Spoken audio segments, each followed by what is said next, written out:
अरे भाइयों सुनिए, ये भी एक किस्म है नाजायज माल की। काजी शुरै ने एक घोड़ा खरीदना चाहा और घोड़ा खरीद रहे हैं तो घोड़े वाले से पूछा, घोड़ा बेच रहे हो? कहाँ, कितने का? उसने कहा 400 दिरहम का। काजी शुरै ने कहा, देखूं 400 का है या 300 का, ये तो चलाने के बाद पता चलेगा। क्या मैं तुम्हारे घोड़े को चला सकता हूं? थोड़ी देर के लिए मैं ट्राई कर सकता हूं? काजी शुरै, घोड़ा बेचने वाले ने कह दिया ले लो। ये हमदर्दी हमारे अंदर भी आनी चाहिए, यही इस्लाम है। काजी शुरै उस घोड़े पर बैठे और उसकी लगाम पकड़ी और चला कर देखा और फिर लौट कर आए, एक चक्कर लगाकर कहने लगे घोड़े वाले, सच बताओ कि ये घोड़ा तुम कितने का दे रहे हो? उसने कहा 400 दिरहम का। नहीं, तुम्हारा घोड़ा तो 400 से भी ऊपर का है। मैंने इस घोड़े की रफ्तार से अंदाज़ा लगाया है, शायद तुम किसी मजबूरी में तुम बेच रहे हो। मुझे सच बताओ घोड़े की सही कीमत क्या है? कहा नहीं, मैं तो 400 दिरहम मुझे मिल जाए, मुझे जो ज़रूरत है उतना ही मैंने बता दिया। काजी शुरै ने कहा कि नहीं, तुम्हारा घोड़ा 500 दिरहम का है। घोड़ा बेचने वाले ने कहा इधर सुनिए, इधर देखिए, यतीमों की और गरीबों की और मजबूरों की जमीन कम पैसों में खरीदने वालों, जानते हो कि 2 लाख रुपए की उसकी जमीन है, लेकिन उसकी माँ बीमार है, उसकी बेटी बीमार है, उसको ज़मीन बेचकर अपनी बेटी का इलाज कराना है, इसलिए मजबूरी में वो 1.5 लाख की देगा। और हम इंतज़ार कर रहे हैं कि वो अपनी बेटी का या अपनी बीवी का इलाज या अपने बच्चे का इलाज कराएगा तो 2 लाख की ज़मीन 1.5 में भी बेचेगा और हम 1.5 में ख़रीद लेंगे, जबकि हमें मालूम है कि उसकी ज़मीन 2 लाख की है, कीमत उसकी सही है, लेकिन मजबूरी में वो 1.5 लाख के बेच रहा है और हम 1.5 लाख की उसकी ज़मीन ले रहे हैं। ये भी पैसे की एक हराम किस्म है जो तुम चाहे उसने अपनी मर्जी से क्यों न दी हो, लेकिन तुम्हें मालूम है कि उसने मजबूरी से दी है, तो आपकी ये 1.5 लाख रुपए की ली हुई 50,000 का जो चूना लगाया आपने, ये हराम कमाई होगी और इसने पूरी कीमत को हराम कर दिया है और तुम एक मजबूर की मजबूरी का फ़ायदा उठा रहे हो। ये माफ़ किए जाने लायक जुर्म नहीं है। सुनो, काजी शुरै कहते हैं तुम्हारा घोड़ा तो 500 दिरहम का है, तुम 400 क्यों मांग रहे हो? उसने कहा सुनो, 400 दिरहम की मुझे ज़रूरत है, मैंने कीमत 400 मांगी है, अगर आप 500 देना चाहें तो ये आपकी मर्ज़ी, वरना मेरी तरफ से सिर्फ 400 फिक्स है। यही कहेगा बेचने वाला। साहब आपको अच्छा लग रहा है और 500 देना चाहते तो दे दीजिए, लेकिन हमारी तरफ से 400 है। काजी शुरै कहते हैं मैं एक और चक्कर लगाता हूँ। उन्होंने एक और चक्कर लगा कर देखा और देखकर फिर लौट कर आते हैं और कहते हैं घोड़े वाले, तुम अपनी मजबूरी नहीं बताना चाहते हो, मत बताओ, लेकिन मैंने दोबारा तुम्हारे घोड़े को चला कर देखा तो मैं यकीन के साथ कह सकता हूं तुम्हारा घोड़ा 500 से भी ऊपर का है, ये 600 दिरहम के लायक है। घोड़ा बेचने वाला फिर कहता है काजी साहब मेरी तरफ से 400 दिरहम है, अगर आप 600 दे दें, 500 दे दें तो ये आपकी मर्जी है, लेकिन मेरी तरफ से 400 दिरहम उसकी कीमत है।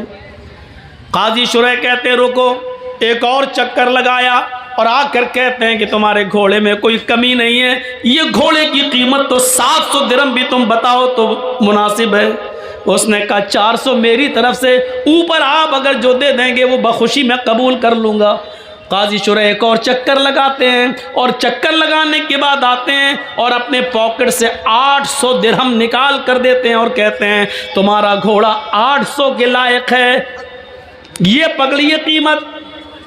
अब तुम किसी मजबूरी में अगर 400 का बेच रहे हो तो ये तुम्हारी मजबूरी हो सकती है, लेकिन मैं तुम्हारी मजबूरी का नाजायज़ फ़ायदा नहीं उठाऊंगा। मैंने जो मुनासिब समझा और तुम्हारे घोड़े की जो कीमत होती है वो मैंने अपने हिसाब से बिल्कुल जायज़ दी है, ये 800 दिरहम के लायक तुम्हारा घोड़ा है। काजी शुरै ने 800 दे दिए, मांगे 400, दे दिए 800 और साथ में क्या कहा, मैं तुम्हारी मजबूरी का फ़ायदा नहीं उठाता हूं, इसलिए मैंने 800 दे दिए हैं, जिस लायक है तुम्हारा घोड़ा। आए बबुला बोना के लोगों, अहमदाबाद वालों, कटिहार के लोगों, कभी तुमने किसी मजबूर की मजबूरी को समझते हुए कभी 2 लाख की ज़मीन को 2.25 लाख भी देने की कोशिश की है? कभी किसी गरीब की 2 लाख की ज़मीन को 2.5 लाख में भी खरीदा है, ये सोचकर कि चलो वो अपनी बेटी का इलाज करा लेगा, चलो उसकी माँ को कैंसर है वो अपनी माँ का इलाज करा लेगा, हमारी ज़मीन पड़ी रहेगी, 2 की जगह 2.5 में हम बेच ले रहे हैं, 2-3 साल में उसकी कीमत बढ़ जाएगी, हम तो फिर कमा लेंगे। क्या कभी हमने किसी मजबूर की मजबूरी का फायदा को देखते हुए उसकी 2 लाख की ज़मीन को 2.5 लाख में लेने की कोशिश की है? नहीं, 2 की ज़मीन को 1.5 में तो लेने वाले इस महफिल में भी हजारों मिल जाएंगे, सैकड़ों मिल जाएंगे, बहुत मिल जाएंगे, लेकिन 2 लाख की ज़मीन को 2.5 लाख में लेने वाला एक भी नहीं मिलेगा। अगर उठवाया जाए तो एक भी नहीं मिलेगा। मेरे भाइयों, इस्लाम ये कहता है किसी की मजबूरी का नाजायज़ फ़ायदा ना उठाओ। ये एक मुसलमान का दूसरे मुसलमान के साथ ये हमदर्दी होनी चाहिए। चोरी, डकैती, ये सारी चीज़ें हराम माल की किस्म है।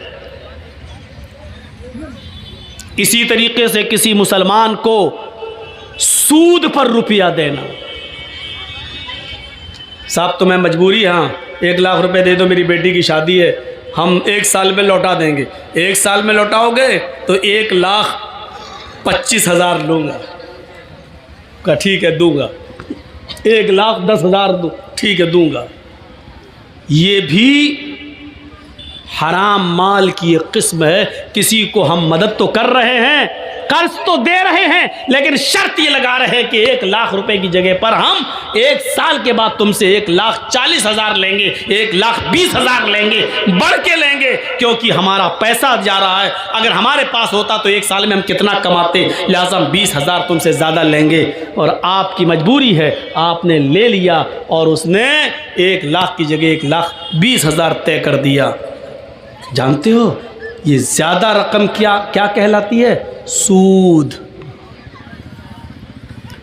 या अय्युहल्लज़ीना आमनू ला ताकुलुर रिबा ज़आफ़न मुज़ाफ़तन। है मुसलमानों, तुम सूद ब्याज को दुगना और चौगुना करके मत खाओ। सुनिए, जिसने 1 लाख रुपया दिया, बदले में 5 महीने 6 महीने के बाद 1 साल के बाद 1,10,000 1,20,000 लिया, उसने कितना बड़ा जुर्म किया है। इस्लाम की नजरिए से देखना चाहते हो तो सुनो, अल्लाह के नबी फरमाते हैं अर्रिबा सबऊन हुबन, अर्रिबा सबऊन हुबन व ऐसरुहा अयन के हर रजुलु उम्महू। 1 लाख देकर 1,10,000 लेने वालों सुनो, 1 लाख देकर 1,20,000 लेने वालों सुनो, अपने मुसलमान भाई का नाजायज फायदा उठाने वालों सुनो। अल्लाह के नबी फरमाते हैं, मोहम्मद रसूलुल्लाह फरमाते हैं, जिसने 1 देकर 1,20,000 लिया, 1 देकर 1,10,000 लिया, ये सूद है। और सूद के 70 दर्जे हैं। सबऊना हुबन, सूद के 70 दर्जे हैं। ये 70 दर्जों में जो तुमने 1 लिया है, कितना बड़ा जुर्म किया है, उसका सबसे हल्का जुर्म क्या है, सबसे हल्का दर्जा क्या है? आई सरूहा अयन के हर रजुल उम्महू, एक आदमी अपनी माँ के साथ निकाह कर रहा है। एक मर्द, एक नौजवान अपनी माँ के साथ निकाह कर ले, निकाह हो जाएगा। हदीस में निकाह का लफ्ज है अयन के हर रजुल उम्महू, मर्द अपनी माँ के साथ निकाह कर रहा है। कहने का मकसद क्या बता दूं, जरा सुनो सूद खाने वालों, सुनो निकाह का लफ्ज क्यों कहा है। अल्लाह के रसूल ने कहा जैसे कोई मर्द अपनी माँ के साथ निकाह कर रहे, निकाह होगा ही नहीं। माँ कितनी खूबसूरत हो, बेटा माँ के साथ निकाह पढ़ रहा है, मौलाना जर्जी साहब निकाह पढ़ा रहे हैं, अल्हम्दुलिल्लाह नहमदुहु व नस्तईनुहु व नस्तगफिरुहु, या अय्युहल्लज़ीना आमनु तक़ुल्लाह हक़्क़ तुक़ातिही व ला तमूतुन्ना इल्ला व अंतुम मुस्लिमून, या अय्युहन्नासु तक़ू रब्बकुमुल्लज़ी ख़लक़कुम मिन नफ़्सिन वाहिदा व ख़लक़ मिन्हा ज़ौजहा व बत्थ मिनहुमा रिजालन कसीरन व निसाअ वत्तक़ुल्लाहल्लज़ी तसाअलून बिही वल अरहाम इन्नल्लाह काना अलैकुम रक़ीबा, या अय्युहल्लज़ीना आमनु तक़ुल्लाह व क़ूलू क़ौलन सदीदा युस्लिह लकुम अअमालकुम व यग़फ़िर लकुम ज़ुनूबकुम व मन युतिइल्लाह व रसूलहु फ़क़द फ़ाज़ फ़ौज़न अज़ीमा। ये निकाह में ये 3 आयतें पढ़ी जाती हैं 3 जगह से, हमने पढ़ दी और निकाह कर भी दिया माँ के साथ। लेकिन इन कुरान की आयतों के पढ़ने के बावजूद माँ बेटे पर हलाल नहीं होगी, यानी निकाह नहीं होगा। पूरा कुरान पढ़ दिया, उसके बाद निकाह पढ़ा दिया, फिर भी निकाह नहीं होगा। जिस तरीके से अल्लाह के नबी के बताने का मकसद क्या है, जिस तरीके से पूरा कुरान पढ़कर, बल्कि हजारों बार कुरान पढ़कर, लाखों मर्तबा कुरान पढ़कर भी अगर तुम निकाह करना चाहो माँ के साथ, तब भी माँ हलाल नहीं होगी। उसी तरीके से जितना मुश्किल एक लड़के के लिए उसकी माँ का हलाल होना मुमकिन नहीं है, उसी तरीके से किसी मुसलमान के लिए, किसी मुसलमान की मजबूरी का फ़ायदा उठाकर उससे 10,000 रुपये ज़्यादा लेकर सूद खाना भी हलाल नहीं है। जिस तरह माँ हलाल नहीं हो सकती है, उसी तरीके से सूद भी हलाल नहीं हो सकता है, चाहे उस सूद पर 10 लाख मरतबा कुरान क्यों ना पढ़ लिया जाए।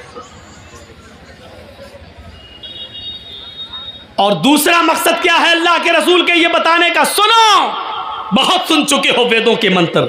आज हमारी तकरीर और तकरीरों से हटकर है, आज हमारा प्रोग्राम और प्रोग्रामों से बिल्कुल हटकर है। आज हमारा टारगेट सिर्फ हाँ आप हैं, हम हैं, हमारा समाज है, हमारा मुआशरा है। क्या हुआ भैया, आपके भी कमर में दर्द हो रहा है?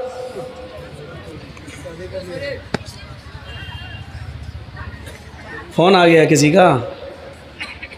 रात में 2 बजे किसका फोन आ सकता है भाई? अब हंस रहे हैं। आज के इस जलसे में कितने लोग फोन पे बात करके आए होंगे, आ रही हो, फलां दुकान पे फलां जगह मिलेंगे, क्योंकि आज के दिन लड़कियों को माँ बाप इजाज़त दे देते हैं, जा रही जलसे में, ठीक है, जाओ, अच्छे काम के लिए जाए। तो बाप बेचारा खुश है जलसे में, जाके देखो, मुआयना करके देखो, ऐसा लगेगा जैसे एक कुतिया के पीछे 10-10 कुत्ते लगे हों। घूम के देखो, मुआयना करके देखो। ये मिसाल मैं हर जगह दे रहा हूँ, कल भी दी थी, परसों भी दी, आज भी दे रहा हूँ, और इसको कल भी दूंगा। जहाँ जहाँ देखूंगा हालात वहाँ दूंगा। हालात है ये, जलसों में जब लड़के और लड़कियों का ये हाल हो तो और क्या। दूसरा नजरिया देखिए, पहली बात, जिस तरह माँ के साथ चाहे कितनी मर्तबा निकाह किया जाए माँ हलाल नहीं हो सकती, उसी तरह सूद भी हलाल नहीं हो सकता। दूसरा मकसद, दूसरा बताने का मकसद क्या अल्लाह के रसूल का, जिस तरह कोई लड़का अपनी माँ के साथ निकाह करके अपनी माँ को रख ले और माँ को के साथ हम बिस्तरी करें, तो पूरा समाज उसको कितनी बुरी नज़र से देखता है कि देखो अपनी माँ को रखे हुए हैं, देखो अपने माँ के साथ शादी कर ली। समाज इसको बर्दाश्त नहीं करेगा कि कोई शख्स अपनी माँ के साथ निकाह करके अपनी माँ को अपनी बीवी बना कर रखे। तो समाज जिस तरह इस आदमी से नफरत करता है कि जो अपनी माँ को रखे हुए हो, इसी तरह समाज और गांव को चाहिए, मुआशरे को चाहिए कि सूद खाने वाले को इसी नफरत की नज़र से देखे, इससे भी बुरी नज़र से देखे, क्योंकि ये तो सबसे हल्का दर्जा है। 69 दर्जे इससे भी ऊपर हैं सूद के और ब्याज खाने वाले के, ये तो हल्का दर्जा है। 70 दर्जे हैं, ये हल्का है, तो इससे 70 गुना ज़्यादा बुरा उस आदमी को समझा जाए जो सूद खाता है। अब सोचो, सूद खाने वाले का हमारे मुआशरे में सोशल बाइकाट होना चाहिए। ना इसकी लड़की लेना चाहिए, ना इसको लड़की देना चाहिए, ना इसकी शादी में बैठना चाहिए, ना इसको शादी में बुलाना चाहिए, ना इसके खुशी में शामिल होना चाहिए, ना इसके मौत मिट्टी में शामिल होना चाहिए। चाहिए, इसका सोशल बाइकाट होना चाहिए। इसका बाइकाट नहीं हो रहा है, इसको आज रोजगार समझा जा रहा है, ये तो रोजी रोटी कमाने का जरिया है, वो कर रहा है वो धंधा। अभी इस गांव का कोई लड़का किसी लड़की को लेके भाग जाए, 2 दिन बाद पंचायत बैठ जाएगी समाज की, है कैसे भागा, उस लड़की की जिंदगी बर्बाद हो गई है, चलो या तो 2 लाख जुर्माना दो या उस लड़की के साथ निकाह करो। अभी पंचायत बैठ जाएगी, सजा मुतय्यन कर दी जाएगी उसकी, या तो शादी करो उस लड़की के साथ क्योंकि तू लेके भागा है, या फिर तू 2 लाख रुपए जुर्माना दे क्योंकि लड़की की जिंदगी बर्बाद हो गई। अब उससे कौन शादी करेगा? ये पंचायत फैसला करेगी, ये गांव का समाज फैसला करेगा। गांव के समाजियों, गांव की पंचायत में बैठने वालों, एक शख्स जब नमाज छोड़ता है तो उसकी पंचायत क्यों नहीं बैठती है? एक शख्स सूद खा रहा है, आपके गांव में 1 लाख देता और 1,25,000 लेता है, उसके खिलाफ आप पंचायत क्यों नहीं बिठाते हैं? एक्शन क्यों नहीं लेते हैं? ये आदमी तो इतना बुरा है, सूद खाने वाला, इतना बुरा तो वो शख्स भी नहीं है जो अपनी मां के साथ जिना कर रहा है, जब उससे भी गंदा सूद खाने वाला है, तो आप ऐसे आदमी को समाज में बर्दाश्त कैसे कर रहे हैं और आपके समाज में यह आदमी रह कैसे रहा है? मत कहो मौलाना गांव का मुखिया ही ऐसा है। अरे हो मुखिया हो, सरपंच हो, एमएलए हो, एमपी हो, मौलवी जर्जीस के जूते की बूट के नीचे नहीं समझता, कुरान और हदीस के आगे कोई अहमियत नहीं है इनकी। जर्जीस भी सूद खाएगा तो ये हदीस उसके ऊपर भी लागू होगी। कुरान और हदीस किसी को नहीं छोड़ता है। साहब मुअज़्ज़ज़ आदमी हैं, ऐसा मत बोलिए। मैं किसी का नाम थोड़ी ले रहा हूं, मैं किसी का नाम नहीं ले रहा हूं, जो भी इसमें इन्वॉल्व है बुरा है।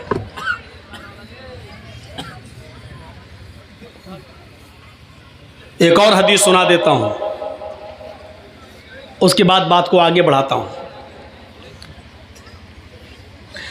दिरहमु रिबा याकुलहु अर्रजुलु व हुवा यअलम अशद्दु मिन सित्ततिन व सलासीन ज़नियतन, रवाहु तबरानी।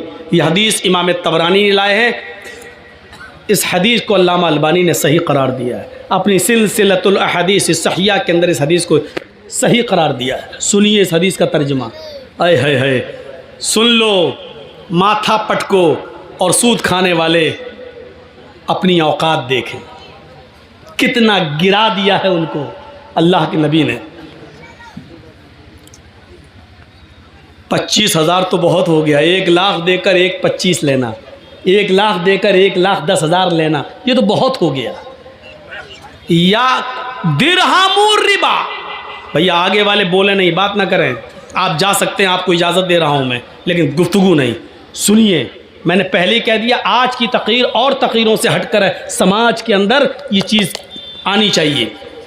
दिरहमु रिबा, 1 दिरहम खाना, दिरहम और रिबा, सूद का, ब्याज का 1 दिरहम, 1 रुपया मान लो। सऊदीया में दिरहम इस वक्त जो दुबई का दिरहम है वो 18-20 रुपए में चल रहा है। यही बहरैन के दिरहम का हाल है। सऊदी में तो रियाल चलता है, दिरहम तो है नहीं। तो जहाँ दिरहम चल रहा है 20 रुपए से ज़्यादा कीमत नहीं, चलो 20 रुपए मान लो। दिरहम और रिबा, 1 दिरहम जिसने खाया वह हुआ यअलम, और वो जानता है कि ये सूद है, यानी 100 रुपये दिए और 1 महीने के बाद कहा नहीं अब 120 दो, तो 1 दिरहम हो गया, 20 रुपये का 1 दिरहम मान लो। इसका ये मतलब नहीं कि 20 से नीचे वाला जायज़ है, 1 रुपया ही सूद का क्यों ना हो वो भी हराम है। और सुनिए, जिसने 1 दिरहम खाया जानता है कि ये सूद का है, खा लिया, जुर्म कितना बड़ा है मालूम है? अशद्दु मिन सित्ततिन व सलासीन ज़नियतन, सित्ता 6, सलासीन 30, 6 और 30 जोड़िए, 6 + 6 + 30 कितना हुआ? 36 ज़नियतन, जिना, गोया कि उसने 36 मरतबा जिना किया। 1 रुपया जिसने सूद का खाया जानते हुए कि ये सूद है, ये 1 दिरहम 36 मरतबा जिना से भी ज्यादा सख्त है। 36 मरतबा जिना करना आसान है, लेकिन सूद का 1 दिरहम 36 मरतबा जिना करने से भी संगीन जुर्म है। क्या रह गया? समाज में कोई लड़का किसी लड़की के साथ एक बार जिना कर ले और पकड़ा जाए तो समाज में नाक कट जाती है, और लड़की बैठी रहती है, कहीं उसका निकाह नहीं होता है, अरे वो फला के साथ, अरे गलत काम हो चुका है। सोचो 36 मरतबा, और इसको भी कहा कि यह आसान है। सूद का 1 रुपया 36 मरतबा भी जिना से ज्यादा सख्त है। क्या गुजर रही होगी आज की मेरी तकरीर उन लोगों के ऊपर जो सूद खाते हैं। अल्लाह की कसम, एक एक लफ्ज उनके ऊपर हथौड़ा बन के बरस रहा होगा। इसीलिए कहते मंत्र सुनाओ। मंत्रों में ये सब आता नहीं है ना, ये सुनना पड़ेगा तुम्हें नहीं, तुम्हारे बाप को भी सुनना पड़ेगा। जब तक मैं इस कुर्सी पर हूं सुनना पड़ेगा। बाद में हमें सुना देना जितनी गालियां देना हो, क्योंकि ये पावर मुझे मोहम्मद रसूलुल्लाह की तरफ से मिला है। जब तक मैं इस कुर्सी पे हूं सुनना पड़ेगा। ये है सूद और ब्याज की हैसियत, हकीकत।